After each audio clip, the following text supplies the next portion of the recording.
It's unbelievable. What's happening?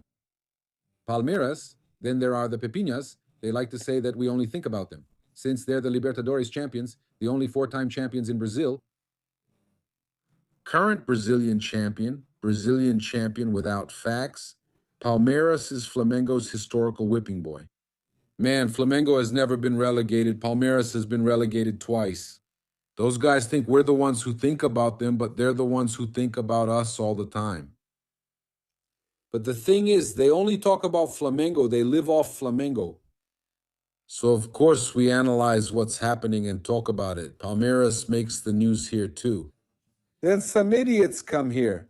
Palmeiras fans, Pepinas, who come here to say that we only talk about Palmeiras. No, we aim to bring the truth, to criticize Palmeiras, to call out what they're doing. I always say here that Leila keeps saying they only complain through the proper channels, that they don't complain about refereeing, the STJD, the CBF, that they never complain about anything. Today she released a statement. She claims she never complains, yet releases statements. She says they never complain, but Abel complains at every press conference. Guys, that's Pinocchio. That's a lie, okay? They play to the crowd. Saying they don't complain is a lie. The club complains and cries the most. Palmeiras took the spot. It's Botafogo. It's the club that cries the most. It's no use for them to say that they don't complain, that they don't cry, that they only complain through the proper channels. It's all nonsense. It's all a lie. Palmeiras complains every single day. And it's not Flamengo's fans who think about Palmeiras. Yes, it is, okay? Hey, Careca over there, we're together. Careca isn't a Flamengo fan. Do you think about Palmeiras? No, man, it's Palmeiras that revolves around Flamengo. Palmeiras wanted to be world champion, wanted to never be relegated, only thinks about Flamengo.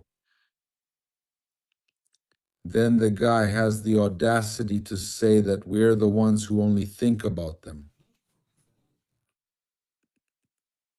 Vanderlei and Duda. I'm going to Brazil to Flamengo's game in Buenos Aires and to the match against Vasco. I'll attend a few games in Brazil, likely including the one against Grêmio. I'm not living here, man. I'm a citizen of the world, like we like to say, a citizen of the world, okay? So, Yeah. my friends, just to make it clear to you, what Palmeiras is doing is deliberate. They complain to put pressure. Everything they do is planned. There are no fools there, guys. There are no fools there. And she keeps saying that, always talking about it. Oh no, because we only complain through the proper channels. I said, come on. She's obsessed with Flamengo. That's nonsense. Come on, for God's sake. We even said, look, she likes to complain, but here we complained about the lip reading issue. I also think you shouldn't use lip reading. Okay, the network from the stands is, yeah, I also think you can't use lip reading to punish anyone. I think the STJD went too far in that sense, although I think it seems like it was challenged, and anyway, it was just to add some evidence. Still, I really think that shouldn't happen. Okay, it shouldn't happen, but anyway, let's go. We also had, well, a video, Palmeiras releasing a statement, and to me that statement is a total mockery. The Palmeiras team releasing the statement in light of recent events. However, the club comes forward to publicly express its deep dissatisfaction with the way the case involving the trial has been handled. Coach Abel Ferreira by the Superior Court of Sports Justice, STJD. The Brazilian Football Confederation postponed the Fluminense versus Flamengo match. They have nothing to do with it. What do they have to do with this? For the 11th round of the Brasileirão, in a decision that goes against the principles historically adopted by the disciplinary committees, our coach was punished with disproportionate severity. That wasn't the reason for his punishment. I'm against using lip reading, but Abel Ferreira, he's a repeat offender. He's a repeat offender, okay? Our coach was punished with disproportionate severity in a session that considered, among other inaccuracies, lip-reading evidence without any expert backing. And it brought up past incidents for which the professional had already been penalized.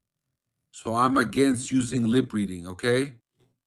But the fact is he's a repeat offender.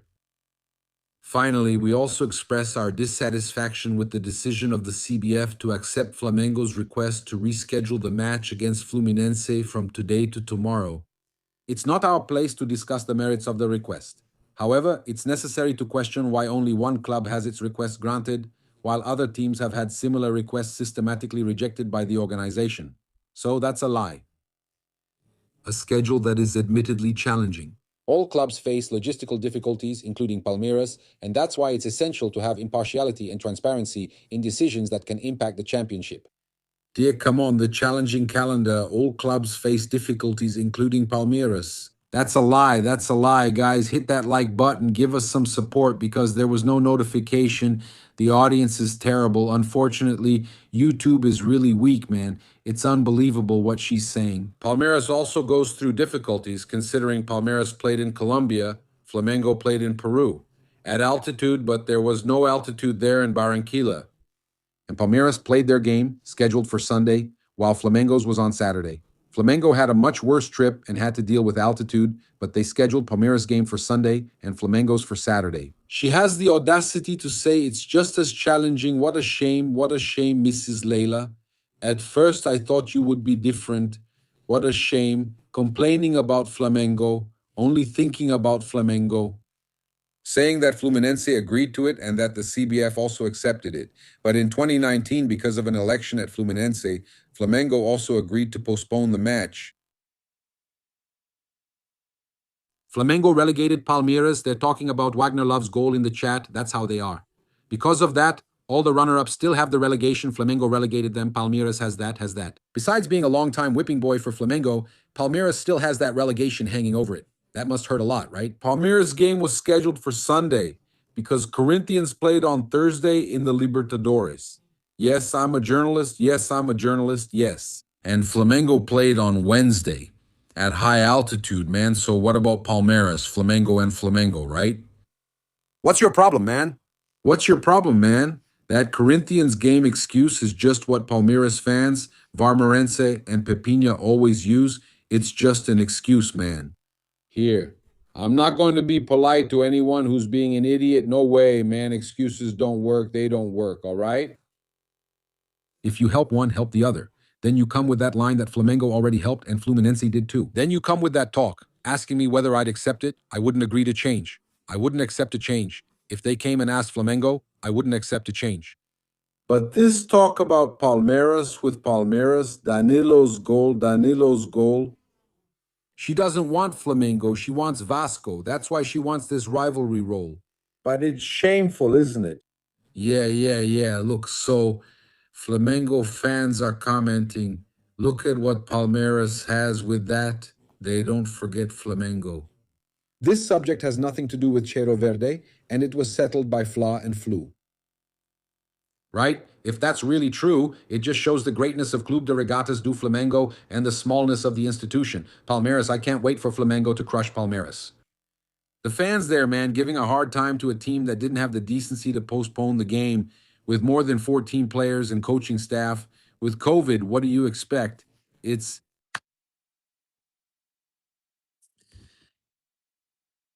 good reminder. I'm going to give this answer to Mrs. Leila now. I'll give this answer to Mrs. Leila now.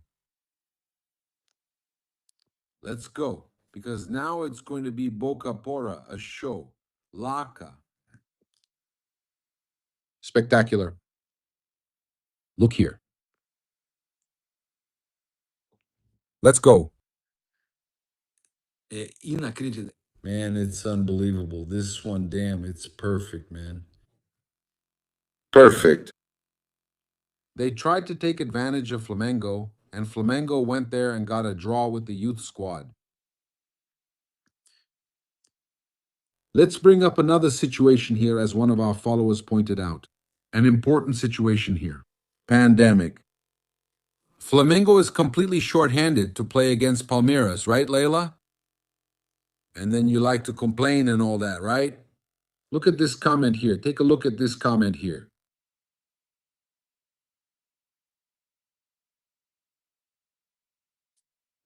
Look at that, huh? For a team that showed such a lack of character to not want to postpone a game with more than 14 players and coaching staff with, You know what? What do you expect? Okay? And the guys, does this cilantro have anything to do with it? It has nothing to do with it. Are you trying? Damn, are you already playing to the crowd? You're doing all this just to put pressure. It's a method. It's a method, okay? It's a method. But that's a good point. Flamengo still went there and tied the game with the kids. Everyone during the pandemic, everyone, man, everyone infected, calm down, crazy. Flamengo went there and tied the game against them, even though they didn't agree to postpone the match. That's it. Perfect, man. Perfect comment. A little jab, because they like to complain. They just complain.